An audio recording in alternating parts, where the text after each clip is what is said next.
Hello दोस्तों, आप सभी का हमारे YouTube चैनल फास्ट कैलकुलेशन में स्वागत है।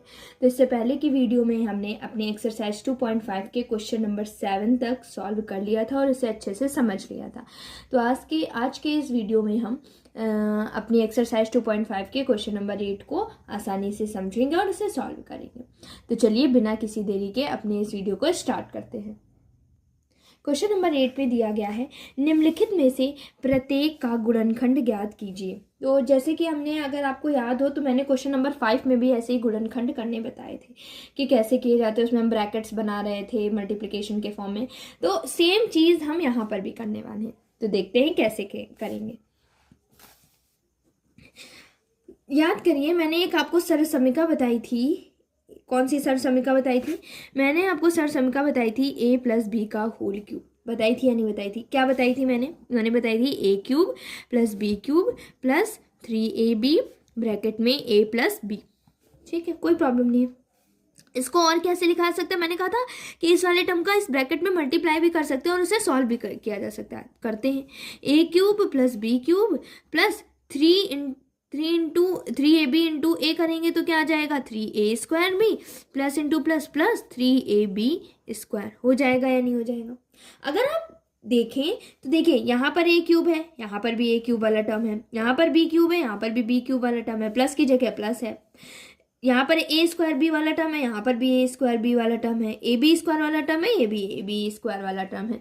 तो इसका मतलब ये है कि हम अपने इस क्वेश्चन में इस वाले फॉर्मूले को यूज कर सकते हैं। देखिए, सारे टर्म्स तो सेम है, केवल हमको अब क्या जरूरत है, यहाँ पर पूरे के a में क्यूब है, केवल हमें 8a³ को, पूरे 8 को भी हमें क्यूब के फॉर्म में चेंज करना है। बस आपका सोल्यूशन मिल जाएगा। देखते हैं कैसे करेंगे। 8a³ 8 किसका क्यूब होता है? 2 का। a³ किसका होता है? a का। क्या इसको हम लिख सकते हैं 2a का होल क्यूब? हाँ जी, बिल्कुल लिख सकते हैं, कोई प्रॉब्लम नहीं। b³ यानी इसे क्या हम b का होल क्यूब लिख सकते हैं? हाँ जी, बिल्कुल लिख सकते हैं। हो गया। प्लस फिर क्या है? 3 इस वाले फॉर्मूले से मैच कर रहा है ना, तो हम इसी में रखते हैं वैल्यूज को। 3 × a², a की जगह क्या है हमारा? 2a, तो 2a का क्या हो जाएगा? स्क्वायर हो जाएगा।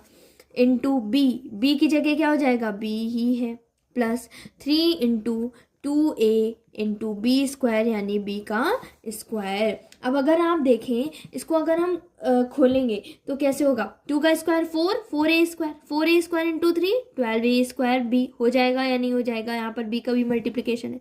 3 × 2 6ab²। देखिए पूरा सेम कैसे ऐसे लिखा जा सकता है? हाँ जी, बिल्कुल लिखा जा सकता है। अगर आप इसे सॉल्व करेंगे आप अपने क्वेश्चन को, आपको ये क्वेश्चन मिल जाएगा। तो मतलब ये दोनों सेम ही है, कोई प्रॉब्लम नहीं है इसमें। अच्छा, इसको, ये किसका फॉर्मूला है? ये आपका a+b का होल क्यूब का फॉर्मूला है या नहीं है? तो यानी कि इस पूरे एक्सप्रेशन को हम a+b के फॉर्म में लिख सकते हैं। तो a की वैल्यूज क्या है हमारे पास? 2a प्लस b की वैल्यू क्या है? b ही है, का होल क्यूब लिखा जा सकता है। अब मैंने कहा था किसी भी नंबर की अगर पावर 3 है तो उसको उतने ही टाइम्स मल्टीप्लाई करा के लिख दो। ठीक है, तो यहाँ पर पावर कितनी है? 3 है, तो 2a + b का मल्टीप्लाई 3 बार हो जाएगा। 2a + b into 2a + b into 2a + b। ये हमारे इस क्वेश्चन का क्या हो जाएगा? सोल्यूशन हो जाएगा। कोई दिक्कत इसमें? चलिए अपने नेक्स्ट क्वेश्चन को सॉल्व करते हैं, नेक्स्ट पार्ट को सॉल्व करते हैं। क्वेश्चन नंबर 8 का सेकेंड पार्ट क्या दिया गया है? Second part 8a³ - b³ - 12a² plus 6ab²। अब आप कहेंगे यार ये तो सेम क्वेश्चन है। देखिए बिल्कुल सेम है कि नहीं है? 8a³ b³ 12a² 12a² 6ab², केवल प्लस माइनस का डिफरेंस है। यहाँ पर सब जगह प्लस लगा है, यहाँ पर इन दो टर्म्स में माइनस लगा है, बाकी एक जगह प्लस लगा है। तो बहुत कंफ्यूजन वाली बात है कि हम कौन सा फॉर्मूला यूज करें। याद करिए, मैंने आपको ये भी बताया था a - b का होल क्यूब क्या होता है? -b का whole cube a³ - b³ - 3ab bracket में a - b। फिर उसके बाद a - b का होल क्यूब ऐसे ही लिखा रहने दीजिए, a³ - b³। अब इस -3ab का इस ब्रैकेट में क्या करा दीजिए? मल्टीप्लिकेशन करा दीजिए। तो माइनस a किस में? इधर प्लस में, तो माइनस प्लस माइनस 3 इंटू, यहाँ पर कोई नंबर नहीं यानी 1 है, तो 3 × 1 3, a × a² b।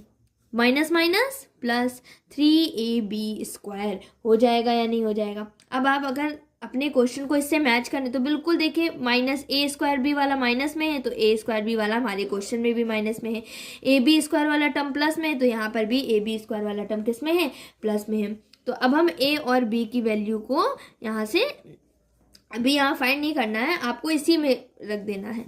तो देखिए a³ है ना, यानी पूरे का क्यूब होना चाहिए। यहाँ पर 8a³ है तो हमको पता है, अभी हम क्वेश्चन करके आए, 8a³ को क्या लिख सकते हैं, 2a का होल क्यूब, माइनस b³ को b का whole cube, minus 3 into a² यानी 2a का whole square into b, plus 3 into a into b की जगह b हो जाएगा और उसका स्क्वायर। अब इसे हम क्या लिख सकते हैं, a माइनस बी का होल क्यूब लिख सकते हैं या नहीं लिख सकते हैं। a की वैल्यू क्या है 2a, माइनस b की वैल्यू क्या है b ही है, तो होल क्यूब लगा दिया।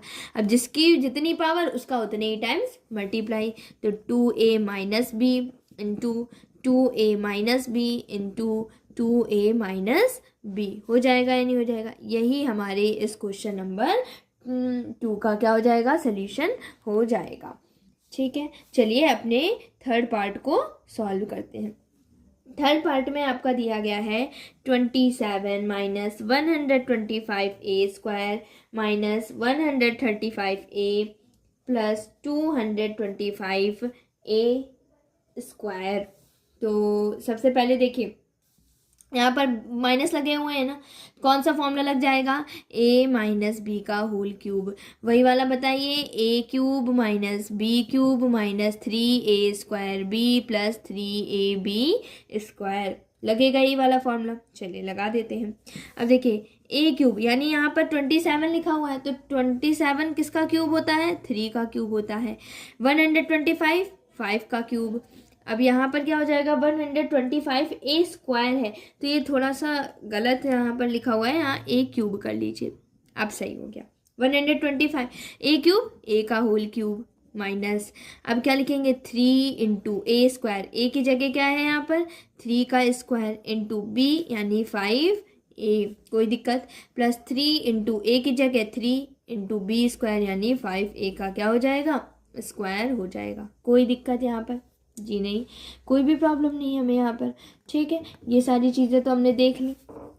अब इसके बाद a³ minus b³ minus 3a² b plus 3ab² को क्या लिख सकते हैं, a माइनस बी का होल क्यूब लिख सकते हैं। तो क्या लिख देंगे 3 माइनस 5a का होल क्यूब, a की जगह पर क्या लिखा हुआ है 3, b की जगह पर क्या लिखा हुआ 5a, लिख सकते हैं ऐसे ऐसे। अब इस ब्रैकेट के की पावर कितनी लगी 3, यानी कि इस ब्रैकेट का कितने टाइम्स मल्टीप्लाई, 3 टाइम्स मल्टीप्लाई। तो करा दीजिए 3 minus 5a into 3 minus 5a into 3 minus 5a, यही हमारे इस क्वेश्चन का सोल्यूशन हो जाएगा। ठीक है, चलिए अपने नेक्स्ट पार्ट को सॉल्व करते हैं। हाँ, क्वेश्चन नंबर 4 पार्ट में क्या दिया गया है, देखिए यहाँ पर भी a² वाला टर्म माइनस में है, ab² वाला टर्म किस में है, प्लस में है, और बाकी सब टर्म्स माइनस में है। तो हमें सीधा सा पता चल रहा होगा कि a माइनस बी का क्या लग जाएगा, होल क्यूब क्या होता है, a³ minus b³ minus 3a² b plus 3ab², यही वाला लग जाएगा या नहीं लग जाएगा, हाँ जी बिल्कुल लग जाएगा। अब चलिए इसको उसी फॉर्म में चेंज कर देते हैं। a³ यानी 64 किसका क्यूब होता है, 4 का, a³ यानी a का होल क्यूब। अब उसके बाद माइनस b³ b की जगह क्या है यहाँ 27 b³ तो यानी कि 3b का whole cube minus 3 into a² यानी कि 4a का होल स्क्वायर इंटू b यानी 3b plus 3 into a 4a into b² यानी 3b का होल स्क्वायर। कोई प्रॉब्लम इसमें, केवल हमने a और b की वैल्यूज़ को अपने फॉर्मूले में ही पुट कर दिया है। और इसे हम क्या लिख सकते हैं, a माइनस बी का होल क्यूब लिखा जा सकता है, लिख दीजिए। a की जगह पर क्या लिखा हुआ है 4a, माइनस b की जगह पर क्या लिखा हुआ है 3b का होल क्यूब। अब इस ब्रैकेट को 3 बार मल्टीप्लाई के फॉर्म में लिख दीजिए, 4a minus 3b into 4a minus 3b into 4a minus 3b, ये हमारे इस क्वेश्चन का क्या हो जाएगा, सोल्यूशन हो जाएगा। देखिए कितनी आसानी से हम लोग कर पा रहे हैं और सबको गुणनखंड के रूप में भी हमने चेंज कर लिया है। चलिए अपने इस क्वेश्चन के अब हम लास्ट पार्ट को सॉल्व करते हैं, जो कि है 5 नंबर। 5 नंबर में क्या दिया गया है, 27p³ minus 1/216 minus 9/2p² plus 1/4p। इसे सॉल्व करते हैं, देखते हैं इसको कैसे सॉल्व किया जा सकता है। यहाँ पर कौन सा फॉर्मूला, अब तो आप पहचान गए होंगे कि स्टार्टिंग में माइनस लगा है, बाद में प्लस हो गया है, तो कौन सा लगा सकते हैं, a माइनस बी का होल क्यूब लगा सकते हैं। ठीक है, मैं यहाँ डायरेक्ट यूज़ कर रही हूँ, आपको बाकी उस फॉर्मूले को हर एक क्वेश्चन में लिखना है। ठीक है, तो 27p³ इसको क्या लिख सकते हैं, 3p का होल क्यूब माइनस 1/1 किसका क्यूब होता है, 1 का क्यूब होता है। 216 किसका होता है, 6 का क्यूब होता है। आपको मिनिमम क्यूब तो पता ही लर्न ही होने चाहिए, कुछ नहीं है तो मिनिमम आप लोग 15 या 20 तक तो क्यूब लर्न ही कर लीजिए, ताकि इस टाइप के क्वेश्चंस को आपको निकालने की ज़रूरत ना पड़े कि किसका क्यूब होता है। स्क्वायर्स भी लर्न कर लीजिए, ताकि आपके कैलकुलेशन को फास्ट बना देगा। ठीक है, माइनस फिर उसके बाद 3 × a² भी होगा। a की जगह क्या है, 3p का होल स्क्वायर इंटू b की जगह क्या है, 1/6। फिर फॉर्मूले में क्या होता है, 3ab², a की जगह क्या है, 3p इंटू b² यानी 1/6 का होल स्क्वायर। अब इसको क्या लिख सकते हैं, इसको लिख सकते हैं a माइनस बी का होल क्यूब लिखा जा सकता है। a की जगह क्या है, 3p माइनस b की जगह क्या है, 1/6 का होल क्यूब। अब इसका कितने टाइम्स मल्टीप्लाई होगा, 3 टाइम्स, तो 3p minus 1/6 into 3p minus 1/6 into 3p minus 1/6। यही हमारे इस क्वेश्चन का क्या हो जाएगा, सोल्यूशन हो जाएगा। ठीक है, बहुत आसानी से हम लोगों ने सारे पार्ट्स को सॉल्व कर लिया। तो आशा करती हूँ कि आपको क्वेश्चन नंबर 8 आसानी से समझ में आ गया होगा। फिर भी अगर आपको डाउट है तो आप हमसे कमेंट सेक्शन में अपने डाउट को पूछ सकते हैं और अपने डाउट्स को क्लियर कर सकते हैं।